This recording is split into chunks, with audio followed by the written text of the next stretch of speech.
चलिए, आप सभी का भारत संस्कृत अकेडमी में एक बार फिर से स्वागत है। और आज जो है हम लोग किसी नेट जेआरएफ संस्कृत कोड 25 ध्यान रखेंगे। संस्कृत में जेआरएफ जो है दो कोड में होता है, एक 25 एक 73 में।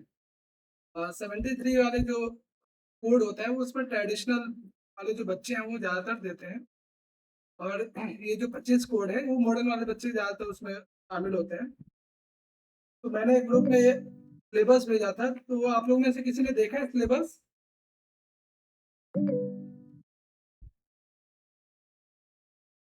हेलो, हाँ सर। सिलेबस देखा है आप सभी ने? हाँ सिलेबस जी सर देखा है। देखा है। सिर्फ 2-3 बच्चे ने बोला है, बाकी बच्चे नहीं बोल पा रहे, इसका मतलब उन्होंने देखा नहीं है। समील, वर्षा, देखते हैं महोदय। समील, वर्षा, सोने, आप लोगों ने जी सर जी देखा है। देखा है। चलो, तो मैं थोड़ा सा एक ओवरव्यू देता हूँ सिलेबस में क्या है ना, खास करके पेपर 2 की बात कर रहा हूँ। और किसी दिन मैं पेपर 1 पे डिटेल वार्तालाप करूंगा। पेपर 2 जो है आपके 10 यूनिट है, उसमें आपके वेद के 2 पार्ट है, दर्शन के 2 पार्ट है, व्याकरण है। के बाद जो है आपका साहित्य है। साहित्य में लगभग 26 लिटरेचर आपको पढ़ने होंगे। उसके बाद रामायण महाभारत पुराण है, कौटिल्य अर्थशास्त्र है, याज्ञवल्क्य स्मृति है, मनुस्मृति है, पूरा लिपि और अभिलेख। तो ये सारे मिला के टोटल 10 यूनिट होते हैं। तो नेट जेआरएफ की तैयारी के लिए जो सबसे पहला जो काम करना चाहिए आपको, सिलेबस जो है पूरा कंठस्थ होना चाहिए। किस इकाई में, किस यूनिट में कौन सा पार्ट लगा है। अगर हम वैदिक साहित्य की बात करते हैं तो उसमें कौन कौन सा लिटरेचर या वैदिक साहित्य के ग्रंथ लगे हुए हैं, ठीक है। कौन सा, अगर साहित्य की बात करते हैं तो कौन सा अंक, कौन सा सर्ग लगा है, एक एक चीज आपको कंठस्थ होना चाहिए। क्योंकि अगर आपको सिलेबस कंठस्थ होगा तो इसका फायदा आपके जब एग्जाम देंगे तो उसमें कुछ कुछ क्वेश्चंस ऐसे होते हैं कि अगर सिलेबस याद होगा तो आप कर पाएंगे। तो सबसे पहली कसौटी है कि सिलेबस को कंठस्थ कर लीजिए। दूसरा जो काम करना है आप लोगों को कि अभी से 5 साल पहले तक का जो पेपर है, अगर 10 साल पहले तक का पेपर देखते हैं तो बहुत अच्छी बात है। तो कम से कम 5 साल के पेपर को ऑब्जर्व कीजिए कि अब पूछने का क्या तरीका है, किस प्रकार से वो क्वेश्चन पूछते हैं। पहले क्या होता था, 2019-18 से पहले बहुत डायरेक्ट क्वेश्चन पूछते थे कि भाई रामायण के लेखक कौन है, महाभारत के लेखक कौन है, महाभारत का जो प्रथम पर्व कौन सा है। बहुत सिंपल क्वेश्चन पूछा जाता था। लेकिन अगर अब देखोगे पिछले 2-2.5 साल से क्वेश्चंस का पैटर्न बिल्कुल चेंज हो गया है, ठीक है। तो हमें उस लेवल पे जाकर तैयारी करना होगा।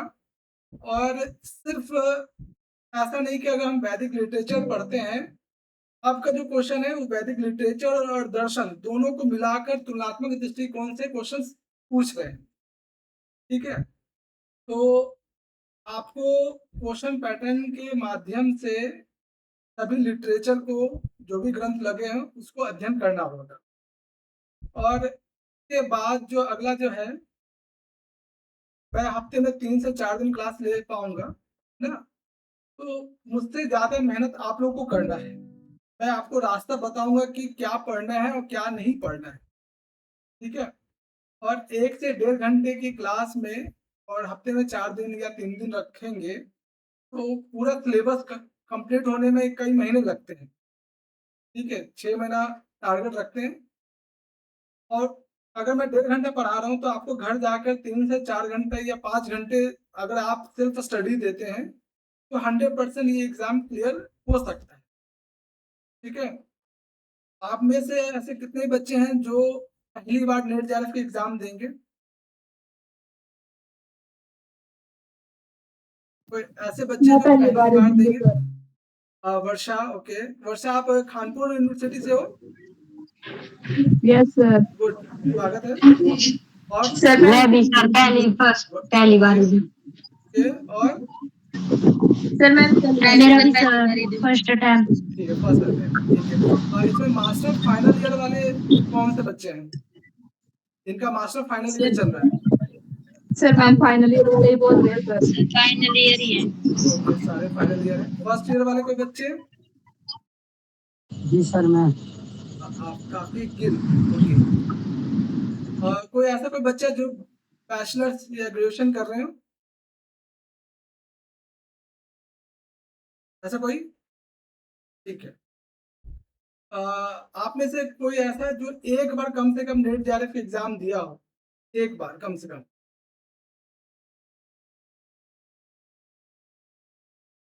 सब प्रेशर ही है? सर मैं नहीं सर मैंने दिए। ओके ओके, ठीक है। तो देखो अभी जो फाइनल ईयर वाले हैं उनके लिए विशेष रूप से अब जो है आप लोग को पीएचडी में जाना होगा, तो पीएचडी का और नेट जेआरएफ का एक ही एग्जाम होता है।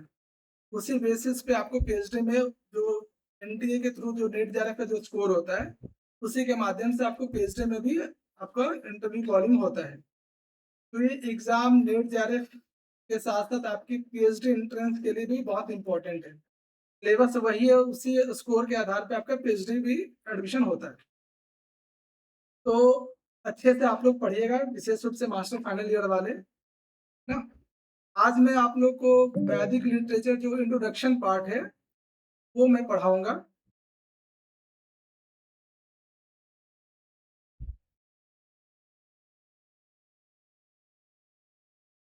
अच्छा, और सर हाँ वो सर मैं ये पूछना चाह रही, जो पीएचडी वाला एंट्रेंस एग्जाम है वो उनकी उसके लिए कौन कौन एलिजिबल है? जैसे कि नेट जेआरएफ होना जरूरी है उस एग्जाम में? नेट जेआरएफ के स्कोर पे ही होगा, क्योंकि जब आप फॉर्म फिलअप करते हैं तो 3 ऑप्शन आता है। सिर्फ अच्छा नेट के लिए, नेट और जेआरएफ दोनों के लिए, या सिर्फ जेआरएफ के लिए, या फिर सिर्फ पीएचडी एंट्रेंस के लिए या पीएचडी एडमिशन के लिए। मतलब नेट होना आवश्यक है हाँ, फॉर्म फिल करने के लिए? अगर नेट नहीं है तो पीएचडी का जब आप एनटीए का या नेट जेआरएफ एग्जाम देंगे ना, तो जो स्कोर आता है तो उसमें 3 ऑप्शन आते हैं कि आप किस में क्वालिफाई हुए हैं। सिर्फ जेआरएफ के क्वालिफाई हुए हैं, या नेट के लिए, दोनों के लिए, या फिर पीएचडी के लिए। तीनों ऑप्शन आते हैं। अब जब आप फॉर्म फिलअप करेंगे इस बार, अब सितंबर या अक्टूबर के स्टार्टिंग तक फॉर्म आ जाएगा। ठीक है, कोई डाउट अभी तक ऐसा यहाँ तक?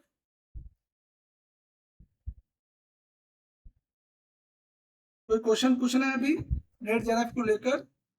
No sir. चलो तो शुरू करते हैं फिर हम लोग आज का।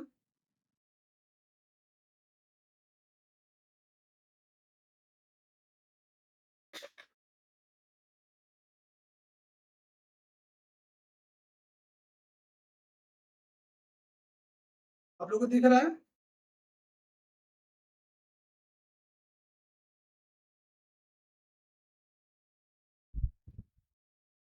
दिख रहा है आप लोगों को? दिख रहा है? Yes sir. चलो, जो पहला यूनिट है वैदिक साहित्य है, का सामान्य परिचय है। ठीक है, तो जब हम वैदिक साहित्य की बात करते हैं तो उसमें जो वेद पद है, वेद शब्द का क्या मतलब समझते हैं? आप लोगों में से कोई बताएंगे वेद शब्द का क्या मतलब? ज्ञान सर। ज्ञान। ओके, कोई बच्चे, अंजलि आप बताओगे वेद शब्द जो है इसमें कौन सी धातु है? कोई ऐसा आइडिया? वेद शब्द में कौन सी धातु है? विद धातु। विद धातु, ओके। और विद धातु क्या किस अर्थ में प्रयोग होता है?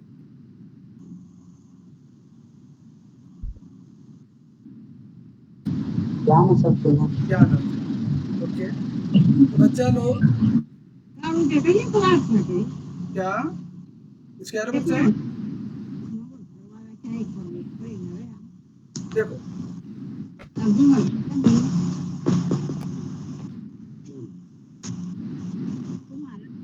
तो वेद शब्द जो है, वेद कितने हैं बच्चे? 4। 4। ठीक है, वेद टोटल 4 हैं, और उस वेद में विद धातु के सहयोग से और उसमें घ प्रत्यय करेंगे तो वो वेद शब्द बनता है। तो ये जो वेद शब्द है ये ज्ञान अर्थ में प्रयोग होता है, और इसमें जो विद धातु है ये 4 अर्थों में प्रयोग किया जाता है। एग्जाम में आ चुका है, नेट जेआरएफ एग्जाम में, कि विद धातु का जो है किन किन अर्थों में प्रयोग होता है। तो एक अर्थ जो है विद सत्तायाम यानी होने के अर्थ में, दूसरा जो विद धातु का प्रयोग होता है वो विद्रली लाभे प्राप्त करने के अर्थ में, तीसरा जो विद धातु है वो विचारने अर्थात विचार करने के अर्थ में प्रयोग किया जाता है, और चौथा जो है विद ज्ञाने जिससे वेद शब्द बना है वो जानने अर्थ में प्रयोग होता है। तो बच्चों विद धातु का प्रयोग किन किन अर्थों में किया जाता है, कितने अर्थों में किया जाता है? 4। विद सत्तायाम, विद्रली लाभे, विद विचारने और विद ज्ञाने। किसको किसको याद हुआ? हो गया। हो गया। सोनिया बताओ, सोनिया यस सर। बताओ विद धातु किन किन अर्थों में प्रयोग किया जाता है? विद सत्तायाम सर, एक प्राप्त होने के अर्थ में, विद्रली विचारण करने के अर्थ में, एक प्राप्त होने के अर्थ में और एक जानने के अर्थ में। हाँ, तो ध्यान से देखना बच्चा, है ना, कि जो Yes, क्लास में पढ़ाया जाता है कोशिश करना है कि उसे यहीं पे याद कर लो, ठीक है। तो Yes, विद sir. धातु 4 अर्थों में प्रयोग होता है और इसे क्रम के अनुसार याद कर लीजिएगा। अब एग्जाम में क्वेश्चंस कैसे बनते हैं बच्चा, ऑप्शंस दे दिया जाएगा आपको, है ना, मैचिंग के फॉर्म में भी आ सकता है, सत्य असत्य के फॉर्म में भी आ सकता है, ठीक है। तो ध्यान रखेंगे, फिल इन द ब्लैंक्स के फॉर्म में भी आ सकता है। मैं कराऊंगा क्वेश्चन अभी थोड़ा पढ़ाने के बाद। अगला है जो ये जो वेद है ना, और वेदः दोनों में अंतर है बच्चा, एक धातु रूप है एक शब्द रूप है, ठीक है। ये भी एग्जाम में पूछा गया है बच्चा, एग्जाम में नहीं तो अगर इंटरव्यू वगैरह में जाते हो तो वहां जरूर पूछा जाता है कि वेद और वेदा में क्या अंतर है। अगर सिर्फ वेद शब्द पूछा जाए तो ये धातु रूप है, ठीक है, और वेदा प्रयोग किया ये क्या है, शब्द रूप है, ठीक है। तो विद धातु हमने देखा कि वेद में विद धातु है, उसका अगर लट लकार देखेंगे तो लट लकार में जो प्रथम पुरुष है उसका एक वचन ये वेद शब्द ये धातु रूप में प्रयोग होता है। तो यहाँ ध्यान रखिएगा बच्चा कि जो वेद शब्द है वो धातु रूप है, किसका, विद धातु का प्रथम पुरुष एक वचन और उत्तम पुरुष एक वचन, ठीक है। तो वेद शब्द धातु रूप है, विद धातु का लट लकार का प्रथम पुरुष और उत्तम पुरुष के एक वचन में वेद विद धातु का वेद शब्द बनता है। और कौन सा, प्रथम पदी, ये ध्यान रखिएगा, ऑप्शन में आत्मनेपदी भी हो सकता है और प्रथम पदी भी। तो ध्यान रखेंगे कि विद धातु का प्रथम पदी लट लकार प्रथम पुरुष और उत्तम पुरुष में वेद शब्द बनता है। दूसरा जो है वेदा, ये शब्द रूप है, पालक की तरह चलेगा, ठीक है। यहाँ तक किसी को डाउट? No sir. ठीक, नो सर। चलो एक क्वेश्चन मैं आप सबसे पूछ रहा हूँ,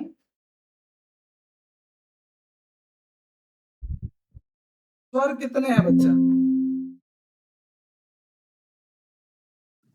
स्वर कितने हैं? स्वर है उच्चारण वाले 11। 11, 3।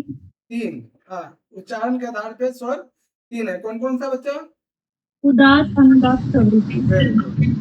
तो क्या उन स्वरों के आधार पे अर्थ चेंज होता है? तो बच्चा बताएंगे। जी सर जी।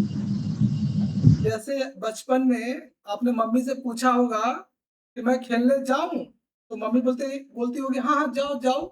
तो इसका क्या मतलब है? बिल्कुल नहीं जाना है, शब्द है जाओ जाओ, है ना, इसका मतलब कि नहीं जाना है।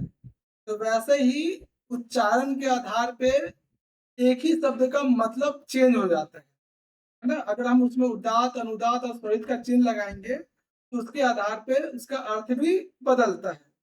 तो वेद में आदि उदात्त और अंतो उदात्त वेद शब्द का अर्थ भी अलग अलग है।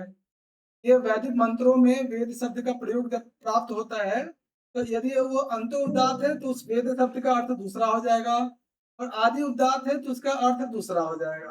ठीक है, तो आदि उदात्त जिसके आरंभ में उदात्त होगा उस ऐसे वेद पद का अर्थ क्या होगा, या तो ग्रंथ होगा या फिर ज्ञान होगा। तो बच्चे ध्यान रखिएगा, यदि वेद शब्द में है ना पहला जो है वो उदात्त हो तो ऐसे वेद पद का जो अर्थ हो जाएगा वो ग्रंथ भी हो सकता है या ज्ञान। दूसरा है अगर अंत उदात्त है, उदात्त का कोई चिन्ह नहीं होता है, ध्यान रखिएगा। जो उदात्त होता है उसमें कोई चिन्ह नहीं होगा, स्वरित में ऊपर की तरफ एक रेखा खड़ी रेखा होगी और अनुदात में नीचे एक पड़ी रेखा होगी। ठीक है, वो हम लोग जब वैदिक स्वर पढ़ेंगे तो उसमें मैं डिटेल से बताऊंगा। तो इसमें ध्यान रखने वाली बात है कि आदि उदात्त पद का क्या अर्थ है और अंतो उदात्त का क्या अर्थ है। आदि उदात्त में ग्रंथ और ज्ञान, और अंतो उदात्त में दर्भ और कुश मुष्टिवाचक। कुश मुष्टि किसको बोलते हैं तो बताएंगे आप लोग में से? दर्भ और कुश मुष्टि क्या होता है?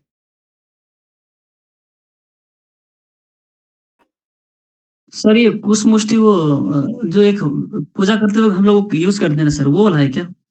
ओके, और कोई बच्चा आप लोग में से? गलत ही बोलो, कोशिश करो, लेकिन जितना पार्टिसिपेट करोगे उतना सीखोगे बच्चा। कुछ पवित्र के लिए भी शायद। ओके, और कोई बच्चा?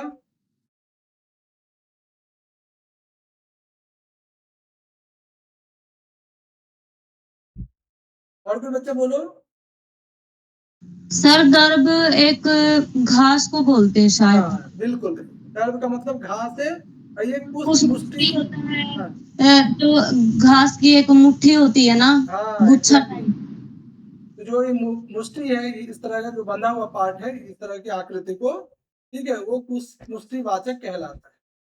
ठीक है, तो ध्यान रखिएगा आदि उदात्त वेद शब्द का क्या अर्थ है और अंत उदात्त वेद शब्द का क्या अर्थ है। और विद धातु का लट लकार दो रूप होते हैं उसका, इसको आप कंठस्थ कर लीजिएगा। ठीक है बच्चा, विद धातु का लट लकार का दोनों रूप याद कर लेंगे प्रश्न पदी में, नेक्स्ट क्लास में आप सबसे पूछूंगा, इसमें कुछ समझाने की तो है नहीं। अगला जो है जो वेद शब्द, इसके बहुत सारे नाम हैं, जैसे आप लोग के भी सबके 2 या 3 नाम होते हैं, स्कूल के अलग नाम, घर पे एक अलग नाम, है ना, दोस्त लोग आपके अलग नाम से पुकारते हैं।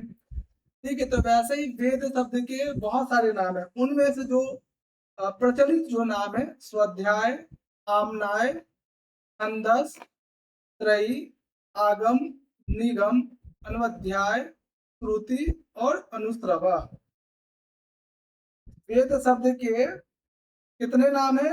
9 नाम है, उनमें से स्वाध्याय, आमनाय, छंदस, त्रय, आगम, निगम, अनवध्याय, श्रुति और अनुश्रवा। ये चीजें किसे याद हो गया?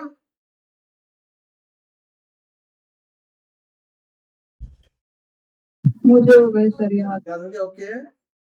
निकिता, वेद शब्द के कितने नाम है, कौन कौन से बताओ?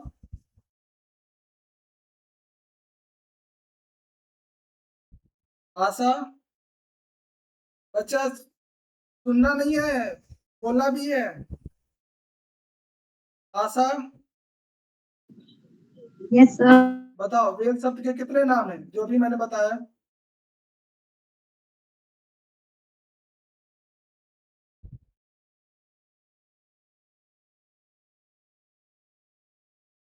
देख लो एक बार फिर से, किसको याद हुआ? नो जमीन जी सर जी। मुझे याद है। याद हो गया? समीन बताओ।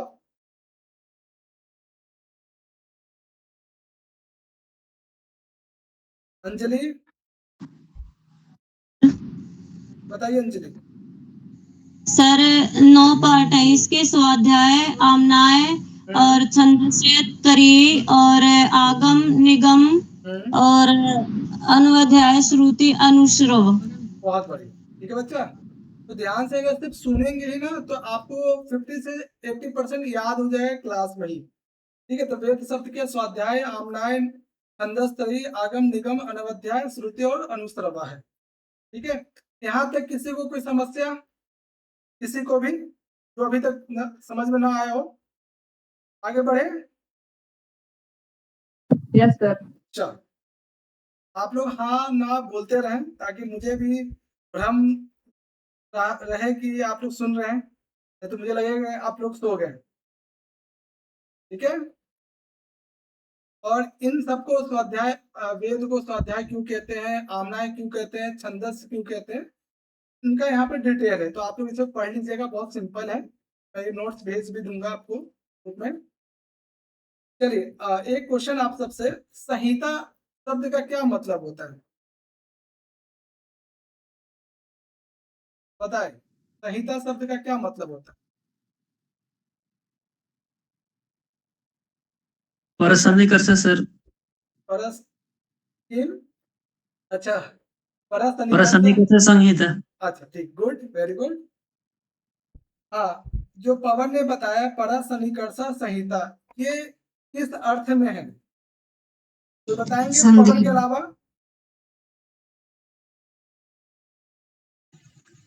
सर ये सूत्र संधि अर्थों में पढ़ा जाता है, इसमें और यहाँ वो संधि संधि हाँ, अर्थों में, और सन्निकर्ष संहिता। Very good. और ये वेद में संहिता मंत्र वाले भाग को कहा जाता है, वेदों में जो मंत्र भाग होता है उसको संधि, संहिता कहा जाता बिल्कुल बिल्कुल। तो यहाँ से एक बहुत इंपॉर्टेंट क्वेश्चन आता है कि अगर आपको संधि के संदर्भ में पूछा जाए कि संधि के संदर्भ में सही डेफिनेशन कौन सा है, ठीक है, एक तो वैदिक के संदर्भ में, वैदिक मंत्रों के संदर्भ में होगा, और एक संधि के संदर्भ में। तो यहाँ से बहुत अच्छा क्वेश्चन बनता भी है। तो बच्चा, जो वैदिक मंत्र हैं, ठीक है, जिसमें कोई व्याख्या वगैरह कुछ भी नहीं है, सिर्फ और सिर्फ मंत्र भाग जो है वो संहिता कहलाता है। इसके दो डेफिनेशन है बच्चा, मंत्र नाम समुदास्य संहिता नाम, ठीक है, या वैदिक मंत्र नाम संहिता। जो वैदिक मंत्र, चाहे ऋग्वेद के, यजुर्वेद के, सामवेद के, अथर्ववेद के, या उनके ब्राह्मण ग्रंथों में, या आर्य ग्रंथों में, या उपनिषदों में जो भी मंत्र हैं, उन सबको कंबाइंड फॉर्म में हम संहिता कहते हैं। ठीक है, अगर हम वैदिक संदर्भ में देखेंगे तो ये डेफिनेशन हो जाएगा, लेकिन जैसे हम पाणिनीय व्याकरण के दृष्टिकोण में देखेंगे तो वहां पे संहिता डेफिनेशन चेंज हो जाता है। ठीक है, तो परा सन्निकर्ष संहिता वो व्याकरण संधि का डेफिनेशन है, लेकिन अगर हम वैदिक मंत्र नाम संहिता कहते हैं तो ये वैदिक संदर्भ में, ये वैदिक ग्रंथों के संदर्भ में है। ठीक है बच्चा, तो ध्यान रखेंगे, जब हम व्याकरण पढ़ेंगे तो वहां पे देखेंगे कि संधि का क्या डेफिनेशन है और वैदिक संदर्भ में संहिता का क्या डेफिनेशन। ठीक है, तो एग्जाम में क्वेश्चन पूछा जा सकता है कि वैदिक संदर्भ में संहिता का क्या डेफिनेशन है, तब आप ये वाला लगाएंगे, और संधि के संदर्भ में व्याकरण के दृष्टिकोण से संहिता का क्या डेफिनेशन होगा, तो पर सन्निकर्ष संहिता। जब दो वर्णों का सन्निकर्ष अत्यंत समीप होता है वो संधि कहलाता है, सामान्य अर्थ।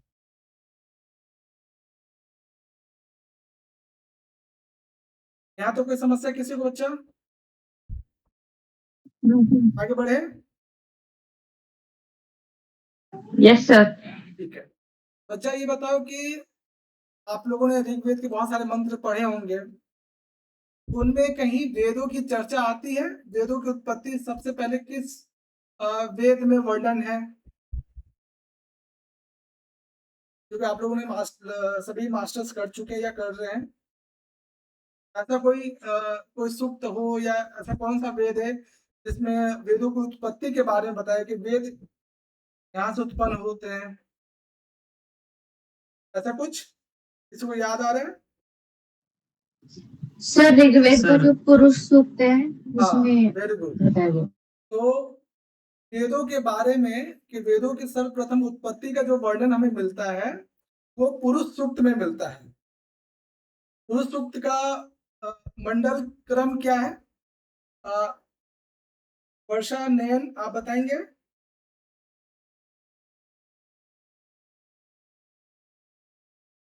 हेलो, हाँ जी सर। बताइए, कोई आइडिया? पुरुष सूक्त जो है ऋग्वेद के किस मंडल क्रम में है?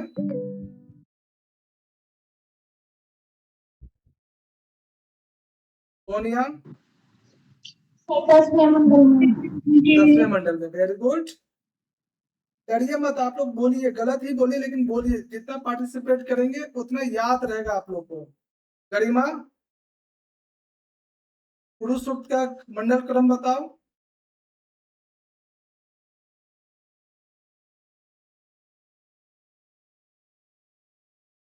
कौन बताएंगे आप लोग में से? 10वां सर। 10वां। सूक्त संख्या? मोरा 1090। 1090। मंत्र संख्या? मंत्र संख्या चलो, मंत्र संख्या ज्यादा मुझे हो तो जाएगा। संख्या याद नहीं है। 9th नंबर का जो है सर 16 नौवां जो मंत्र है मंत्र इसमें। है ना, तो उसमें जो है पुरुष सूक्त में बताया गया है कि उस यज्ञ से चारों वेदों की उत्पत्ति हुई है। ठीक है, तो वेदों की उत्पत्ति के बारे में सबसे पहले ऋग्वेद के पुरुष सूक्त में 10 90 9 9वें मंत्र में प्राप्त होता है। सिलेबस में पुरुष सूक्त लगा हुआ है, वहां पे हम लोग डिटेल से देखेंगे उसके ऋषि देवता छंद क्या है और उनमें क्या कैसी व्याख्या है, वो हम लोग डिटेल से देखेंगे। अभी आप सामान्य तौर पे ये याद रखेंगे कि वेदों के बारे में सबसे पहले उत्पत्ति का वर्णन किस सूक्त में मिलता है और उनका क्या क्रम है। ठीक है, ये बहुत ही अभी बेसिक चीजें, ये मैं अभी आप लोग को एक बेसिक तैयार कर रहा हूँ ताकि जैसे आगे बढ़ेंगे तो ये सब काम आएगा भी। ठीक है, जितने भी अभी ये लगभग 170 पेज का या स्लाइड का आपका ये है लेक्चर। 170 ये जो स्लाइड है, यदि आपको कंठस्थ हो जाएगा तो आपको आने वाले क्लास में कोई समस्या नहीं हो। ठीक है, बहुत बेसिक चीजें हैं। चले आगे। जी सर। चलो, आपने कई जगह आपने वेद शब्द देखा होगा और कई जगह आपने वेद त्रयी देखा होगा। ठीक है, अगर सिर्फ वेद शब्द लिखा हुआ है तो वहां पे चारों वेद की बात की जा रही है। ठीक है, ऋग्वेद, यजुर्वेद, सामवेद और अथर्ववेद। अगर वेद त्रयी की बात अगर कहीं लिखा हुआ तो यहाँ पे सिर्फ और सिर्फ 3 वेद की बात की गई होगी। ठीक है, ऋग्वेद, यजुर्वेद और सामवेद। बहुत बेसिक है। कोई समस्या यहाँ पे किसी को नो सर। नहीं है? चलो, अब मैं जिससे पूछूंगा वो बताएंगे। चांदनी, चांदनी, यस सर। आप बताएं वेद शब्द के कितने नाम हैं? कौन कौन से नाम है वेद शब्द के? डरना नहीं है, बिल्कुल बोलना है। ठीक है, आपको 1 या 2 या जितने भी याद हुए अभी तक वो बताइए। No sir, no no. अच्छा, कोई बात नहीं, ध्यान से सुनिएगा। विनय शर्मा, बताएं वेद शब्द के कितने नाम है, कौन कौन से हैं? No clear sir. ओके, कोई बात नहीं। Mayuri, yes sir. बताएं। अवतारे, छंदस, त्रयी, अस्वाध्याय, निगम, श्रुति और अनुश्रव। वेरी गुड, बहुत अच्छे। आज लग गई कल एक क्लास में। मोहित, मोहित, बच्चा ऐसे नहीं काम चलेगा, बोलना पड़ेगा। मोहित,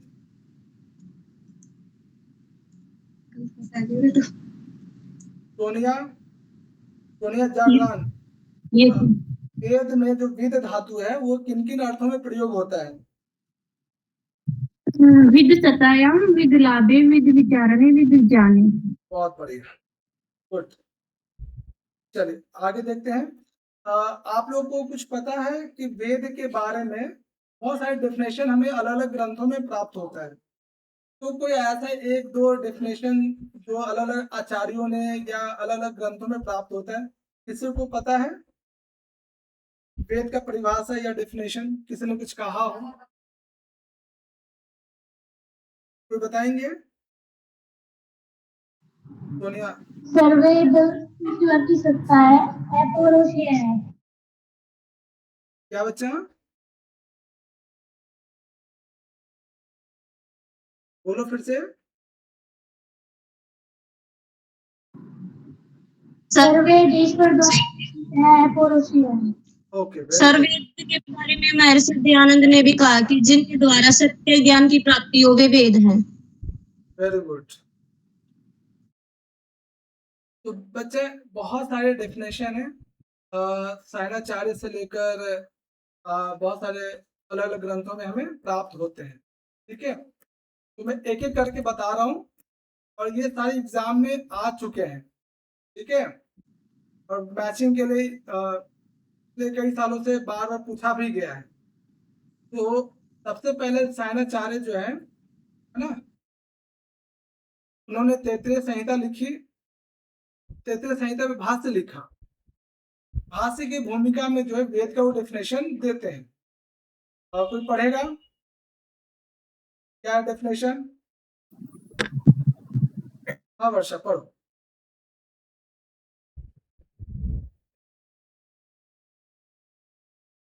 वर्षा, हाँ सोनिया पढ़ो।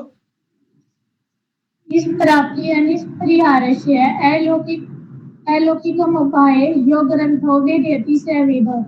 हाँ बच्चा, यहाँ जितना भी डेफिनेशन हम लोग देखेंगे कोशिश कीजिएगा ज्यादा से ज्यादा यहाँ पे याद हो जाए।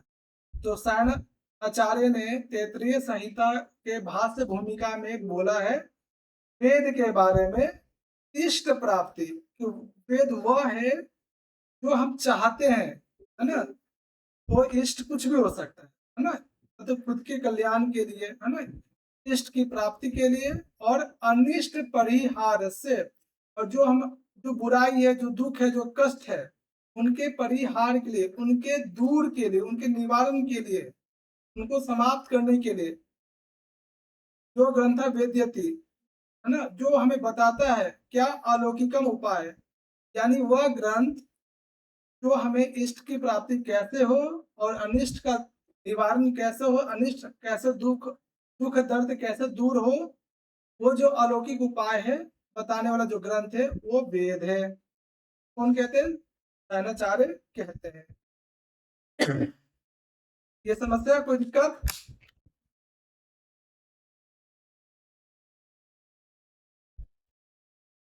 कोई समस्या बच्चा इस डेफिनेशन में? No sir. है ना। अगला है नो सर। सायणाचार्य जो है, जैसे तैत्तिरीय संहिता की भाष्य भूमिका में उन्होंने वेद का डेफिनेशन दिया, वैसे ही ऋग्वेद के भाष्य भूमिका में वेद का एक और डेफिनेशन देते हैं। वो क्या है? वेदा यो वेदोभ्यो अखिलम जगत। ये जो सारा संसार है वो वेदों पे ही आधारित है ना। ऐसा सायणाचार्य ऋग्वेद भाष्य भूमिका में कहते हैं। ठीक है, और भी है बहुत सारे जो आगे हम देखेंगे। ये दोनों डेफिनेशन किसे किसे याद हो गया बताइए? ये दोनों डेफिनेशन किसे किसे याद हुआ?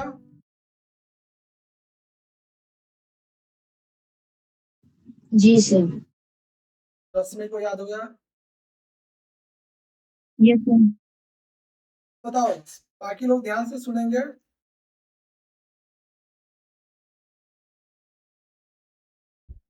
रश्मि, जी सर। जी सुना ना सर। हाँ हाँ बिल्कुल। इष्ट प्राप्ति अनिष्ट परिहार से अलौकिकम उपायम योग ग्रंथो वेदेति स वेदः। Very good. और तो किसी को सर बच्चा?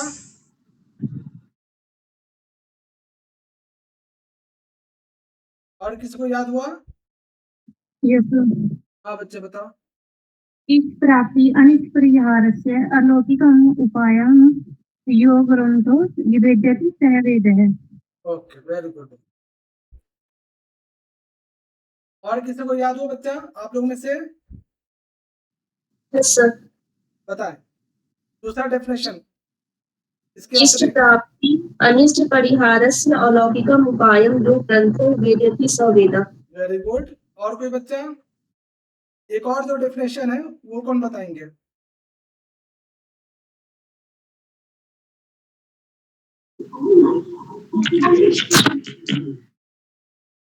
दो डेफिनेशन हम लोगों ने देखा है। वेदा वेदा यो वेदेभ्यो अखिलम जगतम वेरी गुड, बहुत अच्छे। ठीक है, तो ये जो आपने बोला ये किस ग्रंथ में है और किसने कहा है? आचार्य सायण में से। किस ग्रंथ में? ऋग्वेद भाष्य। किसमें बच्चा?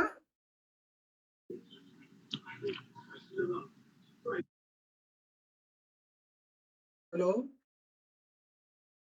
तैत्तिरीय संहिता। हाँ, ऋग्वेद भाष्य भूमिका में, और पहला जो इष्ट प्राप्ति है वो जो है तैत्तिरीय संहिता भाष्य भूमिका। यहाँ तक किसी को कोई समस्या? चले आगे। जी सर। चल, अगला जो है, अगला भी सायणाचार्य ही कहते हैं। आप पवन पढ़ो सर। जी सर। प्रत्यक्षेनानुमित्य वा स्तुपारेण बुध्यते येन विद्यन्ति वेदेन तस्माद् वेदेस्य वेदता। हाँ, प्रत्यक्षेन अनुमित्या वा यस्त उपाय न बुध्यते, जो प्रत्यक्ष प्रमाण और अनुमान प्रमाण के द्वारा नहीं जाना जा सकता है। ठीक है, एने विदंती वेदेन, और जो सिर्फ और सिर्फ वेद के द्वारा ही जाना जा सकता है। ठीक है, ऐसा जो है सायणाचार्य वेद के महत्व के ऊपर कहते हैं, वेद के डेफिनेशन के बारे में कहते हैं कि जो कुछ भी प्रत्यक्ष और अनुमान प्रमाण के द्वारा नहीं जाना जा सकता वो वेद के द्वारा जाना जा सकता है। ठीक है बच्चा, ये ध्यान रखेंगे इसको, ये भी सायणाचार्य ने कहा है। अगला है अपरुषयम वाक्यम वेदः। ठीक है, जो वाक्य किसी पुरुष के द्वारा नहीं लिखे गए हैं वो क्या है? वेद है। और ये किस कहाँ पे वर्णन है? ऋग्वेद भाष्य भूमिका में वर्णन है। ठीक है, ये भी सायणाचार्य ने कहा है। बच्चा, एक सेम डेफिनेशन आपको अर्थ संग्रह में भी प्राप्त होगा। अर्थ संग्रह किसने लिखा है? कोई बताएंगे अर्थ संग्रह किसने लिखा है? लोहाक्षी भास्कर शायद। लोहाक्षी भास्कर, बहुत अच्छा। तो आप लोग से एक क्वेश्चन है कि ये जो अर्थ संग्रह है ये क्या सिलेबस में लगा हुआ है? Yes sir. बताओ बच्चा।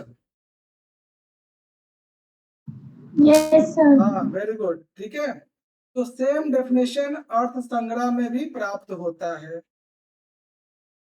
ठीक है,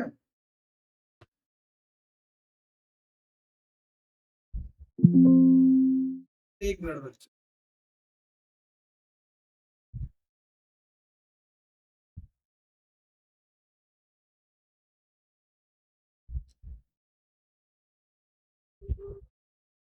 मैं 2 मिनट में आ रहा हूँ। ठीक है सर।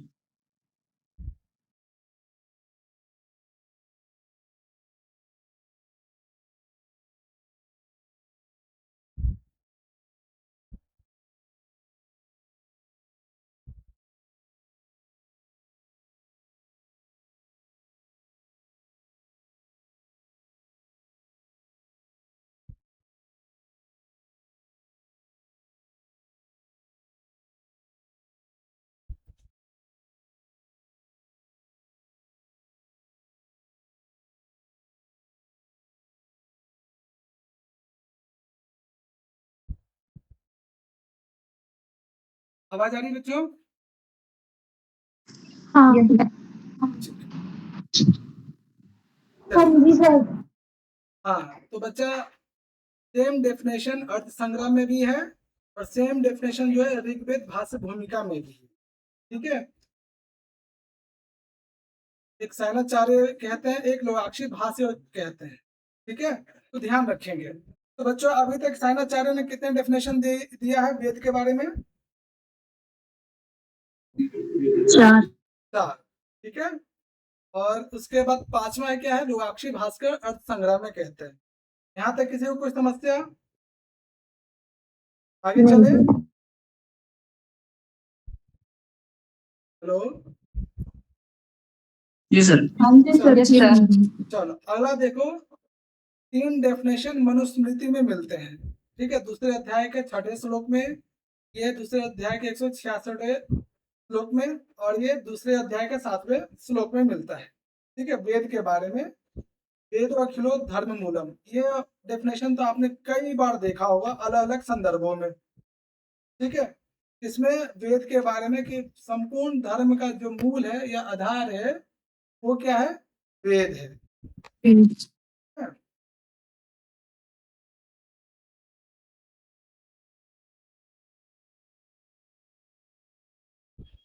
अगला देखिए, मनुस्मृति में ही अगला डेफिनेशन भी, वेदाभ्यासो ही विप्रस्य तपः परम उच्यते।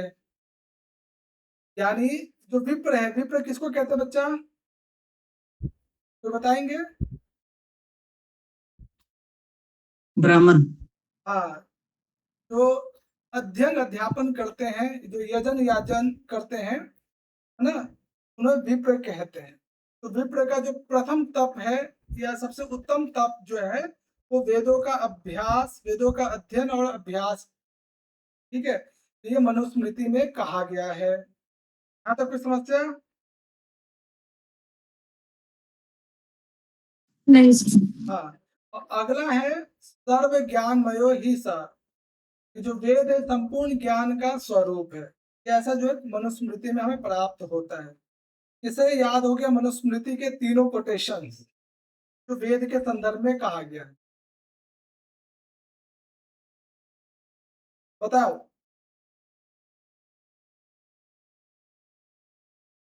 मनीषा बोधरा जी, आप बताएंगे? सर मुझे 2 याद है, वेदो खिलो धर्म मूलम हाँ, और सर्व ज्ञानमयो ही सह। वेरी गुड, अभी कर लीजिएगा, बहुत सिंपल है। ठीक है, जी। योगिता आप बता पाएंगे अभी? हाँ मुझे ये याद है। अच्छा, बताइए बताइए। वेदो अखिलो धर्म मूलम पहला था, और सर्व ज्ञानमयो ही सह, और तीसरा है वेदोभ्यासो ही विप्रस्य तपः परिमुच्यते। गुड, बहुत बढ़िया। खानपुर वाले कोई बताएंगे? कानपुर यूनिवर्सिटी के जो बच्चे हैं, हाँ जी सर। बताइए। वेदो अखिलो धर्म मूलम वेदो त्यासो तपः परिमुच्यते सर्व ज्ञानमो ही सः। गुड, ठीक है बच्चे। तो अभी हमने देखा है कि सायणाचार्य ने क्या कहा है, उसके बाद जो है अर्थ संग्रह में क्या प्राप्त होता है और मनुस्मृति में क्या प्राप्त होता है। अगला जो है वैयाकरण जो है वो वेद के विषय में क्या कहते हैं।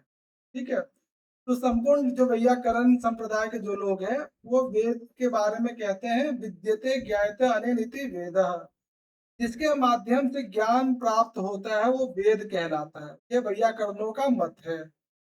ठीक है, विद्यते ज्ञायते अनेन इति वेदः। एक ग्रंथ है आपस्तम स्रोत सूत्र। बच्चा कोई बताएंगे ये किसका स्रोत सूत्र है, किस वेद का? जो आपस्तंभ स्रोत सूत्र है किस वेद का, कोई बताएंगे? यजुर्वेद का। यजुर्वेद का, यजुर्वेद का तो है। और कोई बच्चा? सर ऋग्वेद। ऋग्वेद। और कोई बच्चा? ऋग्वेद सर। अर्थवेद सर। इसका अर्थवेद। अर्थ, अर्थवेद कौन सा वेद होता है बताओ? अर्थवेद नाम से तो कोई वेद नहीं है बच्चा। अथर्ववेद। अच्छा, अथर्ववेद, ओके। और कोई बच्चा? सर कृष्ण यजुर्वेद। इसका कृष्ण यजुर्वेद। कृष्ण यजुर्वेद। एक दो क्लास के बाद मैं आप लोगों को एक चार्ट दूंगा, ठीक है, जिसमें सारे वेदों का जो है ना, ब्राह्मण ग्रंथ कौन सा है, आर्य कौन सा है, उपनिषद कौन सा है, तो स्रोत सूत्र कल्प कल्प के अंतर्गत जो 4 आते हैं, स्रोत सूत्र, गृह सूत्र, धर्म सूत्र, अशुल्भ सूत्र, वो मैं अलग से एक चार्ट दे दूंगा। उस चार्ट से हर एग्जाम में क्वेश्चंस बनते हैं, पूछे जाते हैं। ठीक है बच्चा, तो आपस्तंभ स्रोत सूत्र में जो है वेद के बारे में क्या कहा गया है, मंत्र ब्राह्मणयो वेद नाम है, तो मंत्र भाग ना और ब्राह्मण भाग, इन दोनों को जो सामूहिक नाम है वो वेद कहलाता है, यानी जिसके अंतर्गत मंत्र भी हो और ब्राह्मण भी हो, ठीक है, वो वेद कहलाता है। ठीक है, ये ऐसा आपस्तम स्रोत सूत्र में मिलता है। उसके बाद एक ग्रंथ है महाभाष्य। महाभाष्य किसने लिखा है, कोई आइडिया?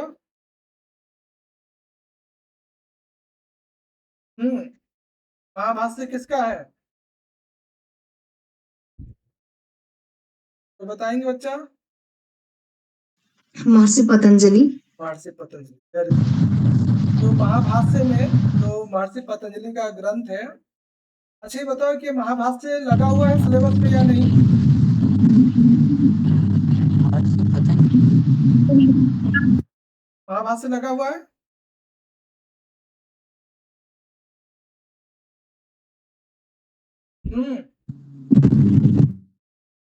महाभाष्य पढ़ना है, ठीक है। तो महाभाष्य में क्या कहा गया है, ब्राह्मणेन नित्यकारणो धर्मः षडंगो वेदादयो गेश्च। लगा है सर। हाँ गुड, ये क्वेश्चन आप सभी से है, इस षडंगों का मतलब यहाँ पे क्या है, कौन बताना चाहेंगे?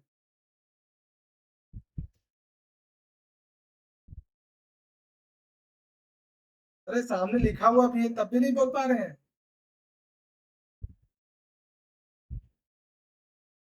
दिख रहा है क्या आप लोग को?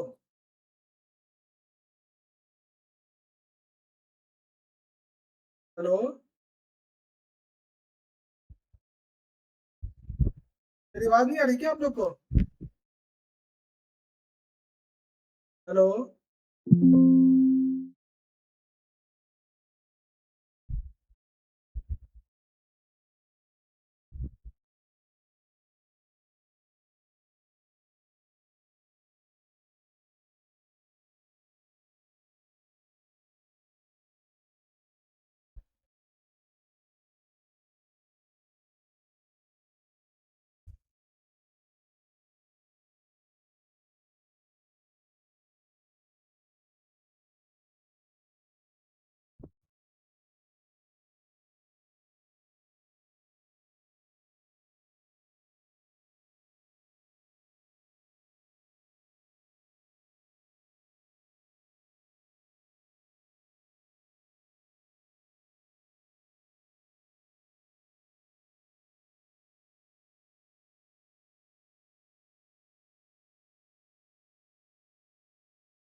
हेलो,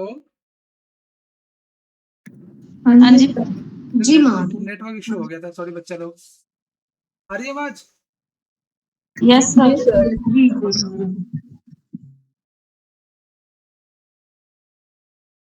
चलो, हाँ, ये जो षडंगो है यहाँ का क्या मतलब है, कोई बताएंगे? षडंगो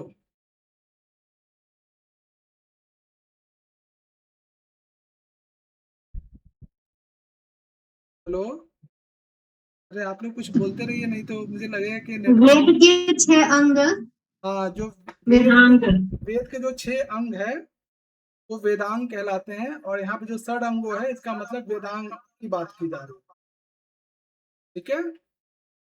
तो महाभाष्य जो पतंजलि ने लिखा है, उन्होंने कहा है, जो ब्राह्मण है उनको निस्वार्थ ही जो है वो धर्म और जो 6 अंग है ना, शिक्षा, कल्प, व्याकरण, निरुक्त, छंद और ज्योतिष, इनको जो है निरंतर अध्ययन करना चाहिए। ठीक है? ऐसा पतंजलि महाभाष्य में वर्णन होता है। ये भी कई बार एग्जाम में पूछा गया है। अब इसमें एग्जाम में किस प्रकार से क्वेश्चन बनते हैं, मैचिंग के लिए पूछा जा सकता है कि इस कोटेशंस को या वेद के बारे में इनमें से किसने कहा है। ठीक है? तो मैचिंग के लिए पूछा जा सकता है, फिल इन द ब्लैंक्स पूछा जा सकता है, या फिर आपको सिर्फ कोटेशन दे दिया जाएगा और ये किसने कहा है ये पूछा जा सकता है। ठीक है? या सत्य असत्य के कथन के फॉर्म में पूछा जा सकता है। तो कई प्रकार के क्वेश्चंस इसमें बनते हैं। ठीक है? अगला है महाभारत। ठीक है? तो महाभारत में भी एक कोटेशन जो है वेद के विषय में हमें प्राप्त होता है ना? तो वेदम इतिहास पुराणाभ्याम समुप्रिय। ठीक है? कि वेद जो है हमें वास्तविक इतिहास और पुराण के माध्यम से, ठीक है, तो वेदों के माध्यम से जो है रामायण और पुराणों के संदर्भ है उन्हें समझने में सहायता प्रदान होता है। बच्चा इसे ध्यान रखिएगा, ये महाभारत में वर्णन है। यहाँ तक किसी को कोई समस्या? नहीं। चले आगे। जी। बच्चे ये सब Yes, रटने वाला विषय वस्तु है। ठीक है? तो इसको कंठस्थ कर लीजिएगा कि वेद का जो डेफिनेशन है किसने क्या कहा है या फिर किस ग्रंथ में हमें प्राप्त होता है। ठीक है? दयानंद सरस्वती ने जो है वेदों के विषय में एक डेफिनेशन दिया है। मनीष इसे पढ़ेंगे? मनीष है? मोहित?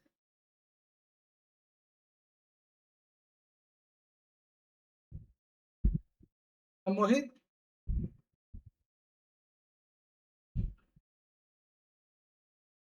रश्मि पढ़ो इसको।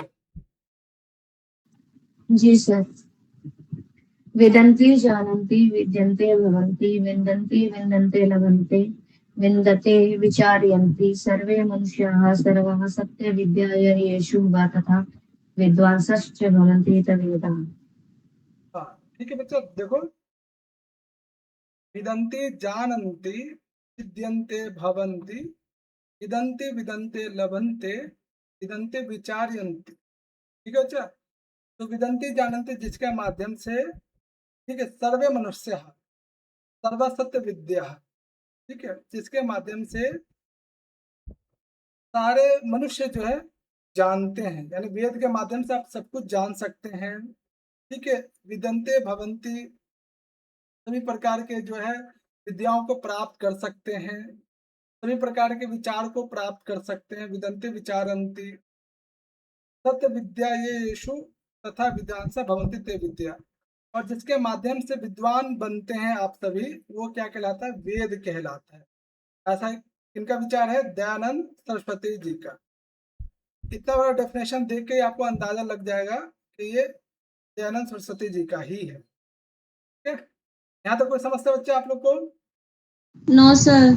चलो, तो अभी हमने सायणाचार्य ने क्या कहा है, उसके बाद जो है अर्थ संग्रह में क्या डेफिनेशन है, उसके बाद मनुस्मृति वाला हमने देख लिया, उसके बाद जो है आपस्तम स्रोत सूत्र में देखा, वैयाकरणों ने क्या कहा है, महाभाष्य में क्या कहा गया, महाभारत में क्या वर्णन है, और दयानंद सरस्वती ने क्या कहा है। इनमें से किसको कितना डेफिनेशन याद हुआ जो अभी तक हमने पढ़ा है? एक बार देख लो, मैं पूछूंगा सबसे लास्ट में। सायणाचार्य ने तैत्तिरीय संहिता में, फिर ऋग्वेद भाष्य भूमिका में, फिर अलग से एक और सायणाचार्य ने बोला है, फिर ऋग्वेद भाष्य में सेम और अर्थ संग्रह में भी सेम ही है, फिर मनुस्मृति में 3 डेफिनेशन मिलते हैं, उसके बाद जो है वैयाकरण, आपस्तम, महाभाष्य, महाभारत और दयानंद सरस्वती। यहाँ तक डेफिनेशन समझने में कोई समस्या किसी को? No sir. चलो आगे चले फिर। Yes sir. चलो, एक ग्रंथ है मीमांसा न्याय प्रकाश, के राइटर है आपदेव, ठीक है। उसमें भी जो है वेद के विषय में कहा गया है कि वेद क्या है। मयूरी पढ़ो इसको। वेदेन प्रयोजनम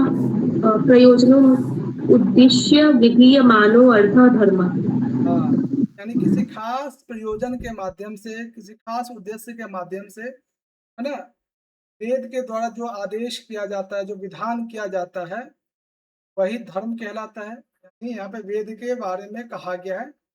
आपदेव मीमांसा न्याय प्रकाश उन्होंने लिखा है, इस ग्रंथ में हमें प्राप्त होता है। लोकमान्य तिलक, श्रुति, श्रुति, विनय, हाँ जी सर। बताए, पढ़ो सर। सेकंड पढ़ा सर। हाँ, सेकंड वाला। परमाणु बुद्धि वृद्धेषु हाँ, लोकमान्य तिलक। प्रमाण्य बुद्धि वेदेषु, है ना, कि जो वेदों में जो है, वेद क्या है, ज्ञान के माध्यम से, है ना, वो स्वतः ही प्रमाण है ना। वेद को सिद्ध करने के लिए अलग से प्रमाण की आवश्यकता नहीं है, ठीक है। यहाँ पे बुद्धि का मतलब क्या है, ज्ञान, है ना। वेद क्या है, सभी ज्ञान का स्रोत है और स्वतः ही क्या है, प्रमाण्य है, स्वतः ही प्रमाणित है। किसी अन्य प्रमाण के माध्यम से वेद को जो है सिद्ध करने की आवश्यकता नहीं है, ऐसा जो है लोकमान्य तिलक कहते हैं, ठीक है। और अंतिम जो है आचार्य विष्णुमित्र हुए हैं, जो जिन्होंने ऋक् प्राति साख्य पे जो है वृत्ति लिखी है। ऋक् प्राति साख्य किस वेद से, किस वेद का प्राति साख्य बच्चा?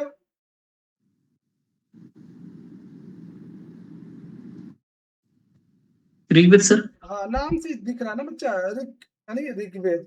ऋग प्रतिशाख्य। हाँ, ऋग्वेद का एक प्रातिशाख्य ग्रंथ है ऋक् प्रातिशाख्य। उनके एक वृत्तिकार हुए हैं आचार्य विष्णुमित्र। उन्होंने वेद के बारे में क्या डेफिनेशन दिया है, विद्यन्ते जयन्ते लभन्ते एवि धर्मादि पुरुषार्थ इति वेदा। यानी धर्म आदि पुरुषार्थ, धर्म अर्थ काम और मोक्ष, ये जो चार पुरुषार्थ है, ये विद्यन्ते जयन्ते लभन्ते, जिनके माध्यम से जाना जाए, प्राप्त किया जाए, वो वेद है, ऐसा जो है आचार्य विष्णुमित्र कहते हैं। तो बच्चा अभी तक हमने जो है सायणाचार्य ने क्या कहा है, के बाद अर्थ संग्रह में क्या वर्णन है वेद के विषय में, मनुस्मृति में वेद के विषय में क्या बोला गया है, वैयाकरण ने क्या कहा है, आपस्तम, स्रोत सूत्र, महाभाष्य, महाभारत, दयानंद सरस्वती, आपदेव, लोकमान्य तिलक और आचार्य विष्णुमित्र। इन सारे डेफिनेशन को आप कंठस्थ कर लीजिएगा, भूलना नहीं है, और डेली प्रैक्टिस करना, डेली याद करना है, ठीक है। सर हाँ बच्चा। सर इसमें आचार्य विश्वामित्र जी कौन है बताएं, ऋक् प्रातिशाख्य के? हाँ, ये जो आचार्य विष्णुमित्र हैं, एक ग्रंथ लिखा गया है ऋक् प्रातिशाख्य, जो ऋग्वेद के जो है प्रातिशाख्य ग्रंथ है ऋक् प्रातिशाख्य। इस पे एक व्याख्या करता है आचार्य विष्णुमित्र, ठीक है। आचार्य विष्णुमित्र जो ऋक् प्रातिशाख्य पे उन्होंने एक तरह से समझिए कि वृत्ति लिखी है। वृत्ति का मतलब होता है किसी भी ग्रंथ को एक्सप्लेन करना, ठीक है। तो ऋक् प्रातिशाख्य के वृत्तिकार हैं आचार्य विष्णुमित्र। उन्होंने जो है वेद के संदर्भ में ये कोटेशन। वेरी गुड, ऐसे डाउट पूछा करो, बढ़िया। और किसी को कोई डाउट यहाँ तक नहीं है? या तो आप लोग सारे इंटेलिजेंट हैं, दो ही नहीं मतलब है। सर, हाँ, मेरे ये पूछना चाह रही हूँ, ये जो मनुस्मृति से जो भी डेफिनेशन दी है, उसकी संख्या मतलब क्रम भी पूछेगा कि कौन से अध्याय का कौन सा मंत्र है, इस तरह भी पूछ सकते हैं। याद कर लो तो ज्यादा अच्छा रहेगा। ऐसे पूरा, उसके आगे लिखा भी है ना, मनुस्मृति दूसरे अध्याय का हाँ, छठा। पूरा याद कर लो तो बढ़िया रहेगा, क्योंकि अब मैचिंग के लिए पूछा जा रहा है। ठीक है, तो हम अपने तरफ से कोई कमी ना रखें, याद कर ली तो ज्यादा बेहतर है। पूरे कोटेशंस के साथ कहाँ पे प्राप्त होता है तो ज्यादा बेहतर है। ठीक है, क्योंकि क्वेश्चंस का पैटर्न चेंज करते हैं, क्योंकि मटेरियल तो सेम ही है। अब इसमें कैसे बदलाव करेंगे, या तो नंबरिंग दे देंगे आपको, है ना, तो पूरा याद कर लीजिए, ज्यादा बेहतर है। ठीक है, चले आगे। जी हाँ जी। चलो, अब ये 3 क्वेश्चन एग्जाम में पूछे जा चुके हैं। ठीक है, वेदा मानव संस्कृते प्रतीकभूत ज्ञान राशि सन्ति, वेदा सर्व ज्ञान से अक्षय कोश, वेदस्तः वेदस्य स्वतः प्रमाणित ईश्वर प्रोक्तम ज्ञान मानम। ठीक है, तो ये वेद के संदर्भ में एग्जाम में पूछे गए हैं। ठीक है, वेद जो है मानव संस्कृति का जो है सबसे बड़ा बड़ा जो है ज्ञान का राशि है। वेद जो है सर्व ज्ञान का अक्षय कोश है। वेद जो है स्वतः प्रमाणित है और ये ईश्वर के द्वारा कहा गया है, ऐसा माना जाता है। ठीक है, ये कोटेशन ध्यान रखेंगे। यहाँ तक कोई समस्या किसी को?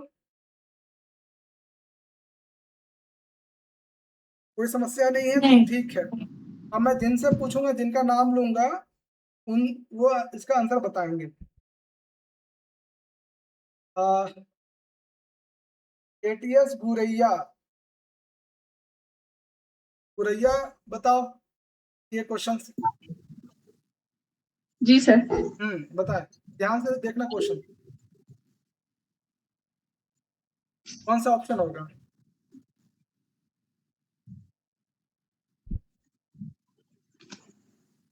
सर सी। जी, ओके। गरिमा, ये जो गुरैया ने जो बोला है क्या सही है? तो अगर नहीं बोलोगे क्लास में तो मैं आपको एंट्री नहीं करने दूंगा, ध्यान रखना। Yes sir. सही है? यस अपने सर। अपने मित्र के पे ज्यादा भरोसा मत करो, गलत भी कर सकती है। सही है? C. Chandni, yes sir. Mayuri, yes sir C होगा। सी। ठीक है बच्चा, विद धातु का प्रयोग कहाँ नहीं होता है? ठीक है, अभी हमने देखा विद सत्यायाम, विद्रली लाभे, विद विचारणे और विद ज्ञान, इन चारों जगह होता है, विद स्तुति में नहीं होता है। ठीक है, बहुत बढ़िया बच्चा। अगला क्वेश्चन मयूरी, बताओ बच्चा, मयूरी यस सर। बताओ, ध्यान से देखते हुए बताओ।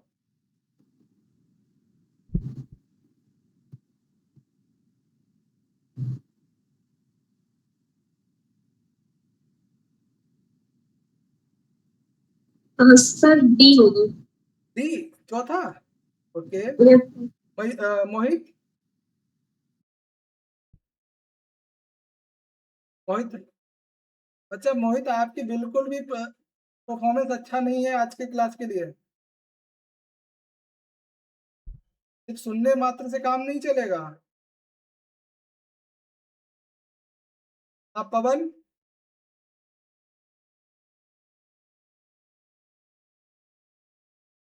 आप पवन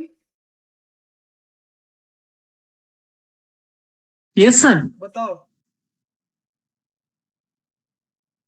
सर ऑप्शन 4 सर। और ओके, रश्मि, जी सर डी, चौथा वाला। ओके। समीन, समीन जल, बताओ।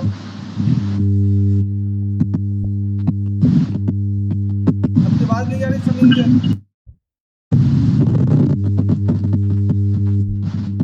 बिल्कुल भी आवाज नहीं आ रही बच्चा। आप टाइप कर दो, मैसेज कर दो उस पे चैट बॉक्स में। श्रुति,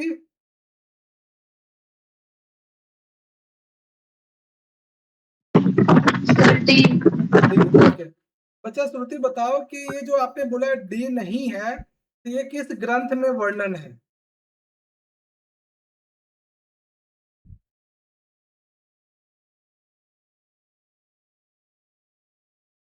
किस ग्रंथ में है ये?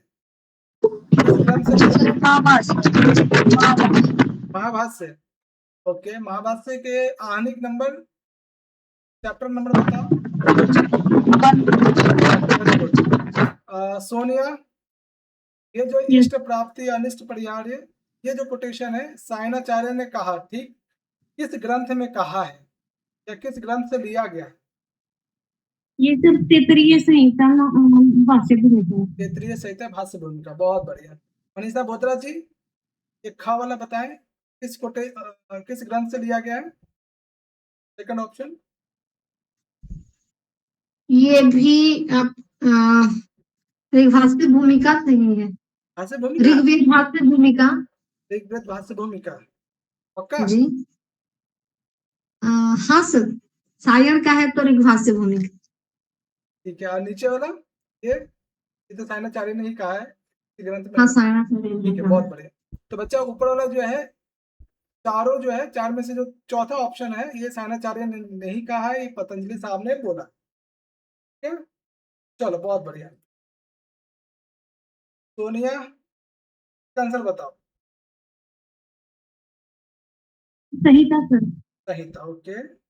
वर्षा, मंत्रा नाम समुदाय से संहिता। संहिता, ओके। दूसरा डेफिनेशन क्या है संहिता का? इसके अलावा, इस डेफिनेशन के अलावा एक और डेफिनेशन मैंने बताया है। वैदिक मंत्राणाम संग्रह संहिता उच्यते। बहुत बढ़िया, बहुत बढ़िया। वर्षा नेम, हाँ जी सर। बताओ, श्रुति शब्द से कस्य अर्थ?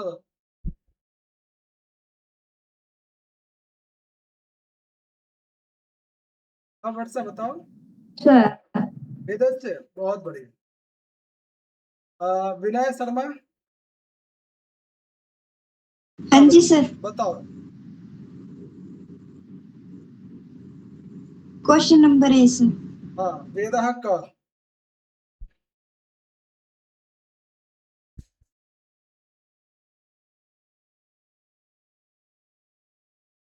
कितना टाइम लगेगा बच्चा?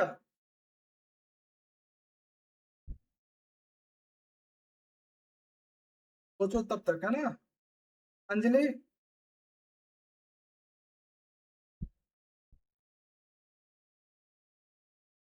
अंजलि बताओ।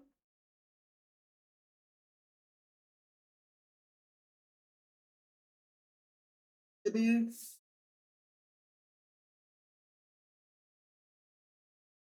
योगिता बताओगे आप? हाँ, इसका ए है आपुरुषम वाक्य। Very good. किस ग्रंथ में वर्णन है, ये भी बता दीजिए। आइडिया?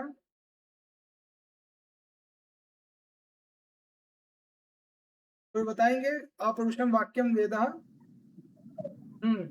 तो ऋग्वेद में और अर्थसंग्रह में कहा गया है। सायणाचार्य और संग्रह दोनों में प्राप्त होता है। संग्रह। बहुत बढ़िया। सायणाचार्य ने कहा था। हाँ, चलो कोई नहीं, याद रखिएगा सभी को। ठीक है, बहुत बढ़िया बच्चा। चलो, ये कौन बताएंगे? ये तो बहुत इजी क्वेश्चन आ गया। ये सारे एग्जाम में पूछे जा चुके हैं बच्चा, जो मैं अभी बता रहा हूँ सारे एग्जाम्स प्रीवियस ईयर क्वेश्चंस बता रहा हूँ। हाँ, ये कौन बताएंगे? इनसे एक बार तो क्वेश्चन पूछा गया है। कौन सा ऑप्शन? ऑप्शन बताओ। ए वाले कौन है बच्चा? ए किसने डी बोला? सर। पवन, आपने? ए वाले कौन थे? किसने ए तो बोला है?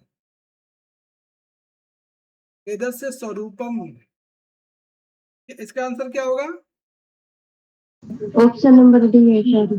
Option number D sir, D. हाँ, बहुत अच्छा। सर। सायन के डी सर, डी। अनुसार वेद का क्या स्वरूप है? स्वरूप का मतलब उसका लक्षण, परिभाषा क्या है? तो ये अभी हमने पढ़ा ना, इष्ट प्राप्ति अनिष्ट परिहार्य। अलौकिकम उपायम यह विद्यते स वेदः। ठीक है बच्चा, ध्यान रखिए, क्वेश्चन पूछने का तरीका बदल सकते हैं वो लोग बस। सर हाँ बच्चा, ये जो प्रश्न आप पूछे हैं ये कौन से ईयर के हैं? ये सारे आपके 2018-19 के आसपास का इसी तरह के अभी भी आते हैं सर? आते हैं, अब मैचिंग के लिए आते हैं सारे। ये 2019 का क्वेश्चन पेपर का क्वेश्चन है और अब इस तरीके से वो पूछा नहीं जाता, थोड़ा अलग तरीके से फॉर्मेट हो गया है। हाँ, अब मैचिंग के लिए पूछेंगे आपको, ठीक है, कि सारे 3-4 राइटर का डेफिनेशन दे देंगे और आपको मैचिंग के लिए पूछेंगे, सत्य असत्य के फॉर्म में पूछेंगे, फिल इन द ब्लैंक्स के फॉर्म में पूछेंगे, या किस ग्रंथ में लिखा गया ये पूछेंगे, डायरेक्टली कभी नहीं देंगे। ठीक है, तो अभी मैं आपको बेसिक क्वेश्चन करा रहा हूँ, फिर धीरे धीरे जो है स्टैंडर्ड क्वेश्चन तक जाएंगे हम। सर नेट के पेपर में नेगेटिव मार्किंग भी होती है क्या? नहीं बच्चा, अभी तक तो आप लोग का किस्मत अच्छा है कि अभी तक तो नहीं आया है, लेकिन कभी भी आ सकता है। ठीक है, जिस हिसाब से जो है नंबर ऑफ स्टूडेंट पार्टिसिपेट कर रहे हैं तो वो कर सकते हैं कभी भी। ठीक है, तो जब तक नहीं हो रहा है अच्छी बात है। चलो ये तो सब बता देंगे, इसमें ऐसा कोई है जिसको नहीं आ रहा हो ये वाला क्वेश्चन आपको? और ऑप्शन क्या होगा बताइए? D sir. ओके, बहुत बढ़िया। वेद त्रय यानी ऋग्वेद, यजुर्वेद और सामवेद। ठीक है बच्चा, बहुत अच्छे।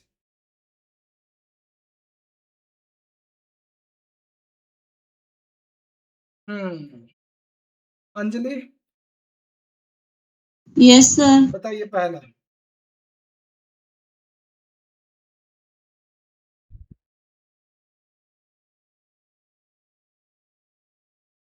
देख लीजिए ध्यान से अब।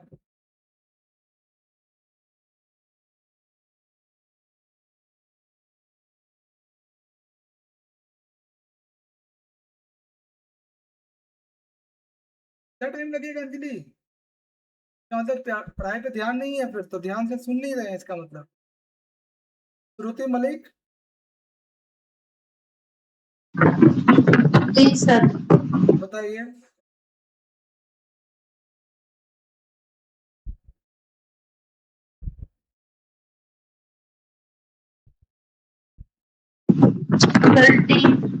D, okay.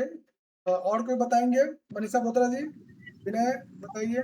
D sir. D, D option Mahabharat से लिया गया है महोदय इसका। डी। D, okay. अच्छा ये बताओ कि जो डी है, सर आदिदेव ने कहा है, ठीक है, कि किसी भी प्रयोजन को सिद्ध करने के लिए जो विधान किया जाता है, ऐसा जो है वेद में वर्णन है, वेद के माध्यम से हम किसी भी प्रयोजन को पूरा करते हैं। आप देव ने कहा ये बिल्कुल ठीक है, किस ग्रंथ में कहा है? ऐसा कुछ ध्यान आ रहा है? महाभारत में था। अरे बच्चा, महाभारत तो नहीं। मीमांसा न्याय प्रकाश। हाँ, मीमांसा न्याय प्रकाश में। महाभारत का क्या है, कौन बताएंगे? महाभारत में क्या है? महाभारत का क्या डेफिनेशन है वेद का? वेदम इतिहास पुराणाभ्याम हाँ, सम उपबृंहयेत। बहुत सुंदर। ठीक है बच्चा, तो ध्यान रखिएगा कि कौन से कोटेशन कहाँ लिखा गया। ठीक है, आदि उदात्त वेद शब्द का क्या अर्थ है, ये कौन बताएंगे? सर सी। इसका ग्रंथवाचक हाँ, ग्रंथवाचक जो है आदि उदात्त वेद शब्द का अर्थ है, और अंतोदात्त वेद शब्द का अर्थ? इसका बी कुछ ऑप्शन है। मुश्किल बात इसका है। बहुत अच्छा। ठीक है, ये भी एग्जाम में पूछे जा चुके हैं बच्चा। ठीक है, तो बच्चा आज के लिए इतना ही। ठीक है, और कल हम लोग पढ़ेंगे, यानी नेक्स्ट क्लास में बताऊंगा कब होगा। आगे जो है वेद, वैदिक साहित्य कितने भागों में बांटा गया है। ठीक है, उसके बाद संहिता, ब्राह्मण, आर्णिक, उपनिषद इत्यादि क्या कहलाते हैं। महर्षि वेद व्यास ने अपने 4 शिष्य को कौन कौन सा वेद का ज्ञान दिया था। ठीक है, प्रत्येक वेद का ऋत्विज कौन होता है, ऋग्वेद के ऋत्विज कौन है, ठीक है, और उसके सहायक गण कौन है। इसी प्रकार से यजुर्वेद के, सामवेद के, अथर्ववेद के। ठीक है, तो नेक्स्ट क्लास में फिर हम वेदों के पाठ कितने प्रकार से किया जाता है, ठीक है। अष्टविकृतियां, प्रकृति पाठ, क्रम पाठ और पद पाठ क्या होता है वो देखेंगे। वेदों के अलग अलग पद पाठ करता है वो हम देखेंगे। वेदों के मुख्य देवता और उनके क्या क्या कार्य हैं, अलग अलग ऋतुविज के, वो देखेंगे। ठीक है बच्चा। सर हाँ बच्चा। हमें नोट्स प्रोवाइड हो सकते हैं फर्स्ट क्लास के? हाँ बिल्कुल बिल्कुल, नोट्स के लिए चिंता नहीं करना है। मुझे चिंता इस बात की है कि आप लोग पढ़ के आएंगे, पूरा रिवीजन रहेगा, इस बात का आप हमें गारंटी दीजिए। नोट्स तो आपको बढ़िया मिल जाएगा, कोई दिक्कत नहीं। बस नोट्स का ही रहता, क्योंकि उससे देख के प्रिपेयर करेंगे ना। हाँ नोट्स तो साथ मिल में। जाएगा, नोट्स के लिए कोई दिक्कत नहीं। नोट्स तो बहुत ठीक है सारे सर। हैं। बस ठीक ये है है कि सर, आप लोग थैंक ईमानदारी से पढ़ के आइए, जो क्लास यू। में जी कराया जाता है घर पे भी उसे ओके आप पढ़िए, ठीक है। सिर्फ मेरे भरोसे मत रहिए कि सर ठीक है एक सर, डेढ़ ठीक। घंटा में जो पढ़ा देंगे वही बहुत है, इससे काम नहीं चलेगा। मैं स्पष्ट रूप से कह रहा हूँ बच्चा, 1 से 1.5 ठीक घंटे है की क्लास के द्वारा नेट जेआरएफ नहीं होगा, जब तक आप घर पे 3 से 4 घंटे सेल्फ स्टडी नहीं करते, ठीक है। ठीक है सर, अब थैंक यू। आपको कोई डाउट, कोई क्वेश्चंस या कुछ भी हो तो बताएं। किसी को सर एक बार जो आप एक शब्द त्रयी का प्रयोग हुआ था, हाँ उस पर एक बार फिर से बोलें। हाँ, वेद त्रयी, अगर वेद के साथ साथ त्रयी शब्द ऐड है तो वो सिर्फ और सिर्फ 3 वेद की बात करते हैं, ऋग्वेद, यजुर्वेद और सामवेद, ठीक है। अगर सिर्फ और सिर्फ वेद शब्द लिखा हुआ है तो उसमें चारों वेद आ जाएंगे। अच्छा हाँ, सर, हमने कहीं पढ़ा था कि वे वेद त्रयी जो है, त्रयी किसी और अर्थ में प्रयोग हुआ है, हाँ त्रयी केवल का तीन बहुत ही। सारे अलग अलग संदर्भों में अर्थ है, लेकिन वेद के संदर्भ में ये 3 वेद की बात करते हैं। अच्छा। त्रयी का तो वैसे बहुत सारे अर्थ हैं, लेकिन वेद के संदर्भ अगर में त्रयी के साथ वेद शब्द का उपयोग हो रहा है तो वो वेद के बारे में ही हाँ पूछ रहे हैं, 3 बिल्कुल। वेद के।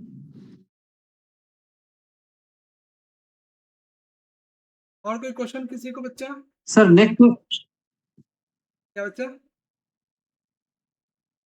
सर त्रयी में ना सर अथर्ववेद को क्यों नहीं लिया गया सर? हाँ, और अथर्ववेद को लेकर अलग अलग आचार्यों का अलग अलग मत रहा है कि बहुत सारे आचार्य अथर्ववेद को काउंट नहीं करते थे, जी सर। कि उसमें बहुत सारे ऐसे विषय वस्तु हैं जो बाद में भूत लिखे प्रेत गए हैं। वाले भी। हाँ, उसको लेकर बहुत सारी भ्रांतियां है कि लोग जो आचार्य वो मुख्य रूप से 3 को ही मानते थे, लेकिन धीरे धीरे सभी आचार्यों ने अथर्ववेद को भी मानने लगे, बहुत समय बाद अथर्ववेद को शामिल किया है वेदों में, ठीक है? तो उसके विषय वस्तु को लेकर जी कुछ सर। आचार्य कहते हैं उसमें बहुत सारे ऐसे जादू टोने या विषय वस्तु हैं जो जिस वजह से अन्य वेदों से इसको अलग रखा गया है, ठीक है। इस पर हम किसी दिन और जी सर। विस्तार से ओके सर। बात करेंगे। ठीक है सर। अगर आप लोगों को कोई समस्या ना हो तो अगर आप लोग वीडियो ऑन कर सकते हैं, एक स्क्रीनशॉट ले सकते हैं हम लोग। जिसको कोई समस्या हो वो ना करे, कोई बात नहीं, जो कंफर्टेबल है।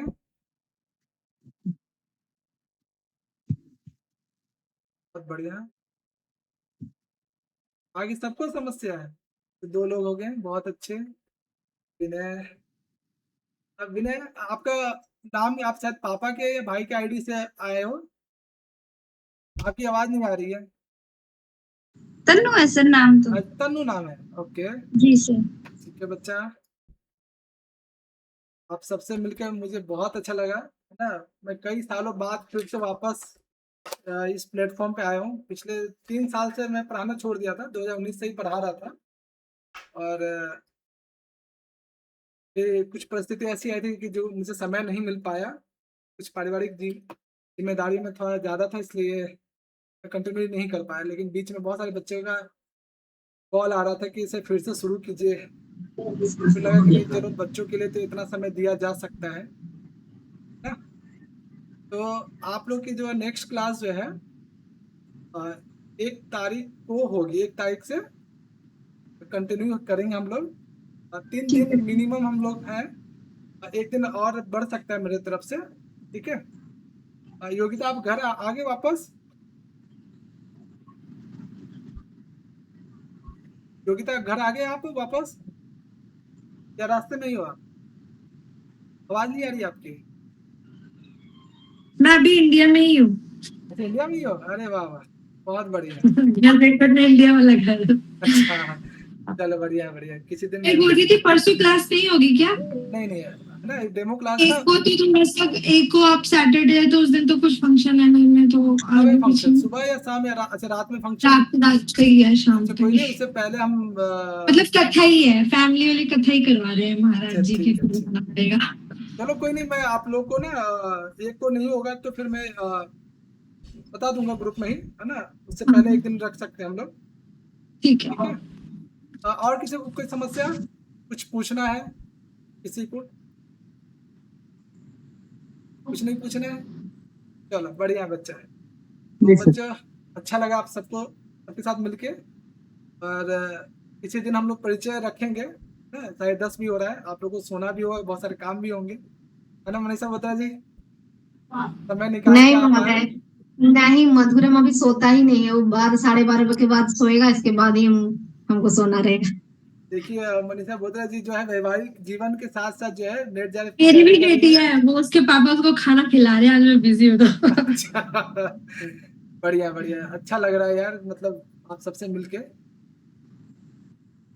मिलते हैं फिर जल्दी नेक्स्ट क्लास में है ना बाकी मैं नोट शेयर कर देता हूँ आप सबको ठीक है। ठीक है। और आज जो पढ़ाया गया उसे आज ही रिवाइज करके सोना ठीक है बस ठीक 10 है। मिनट में मैं आपको भेजता हूँ सबको ग्रुप में ठीक है। चलो take care bye bye good night शुभ रात्रि नमस्कार okay sir good night sir. Good night bye bye sir.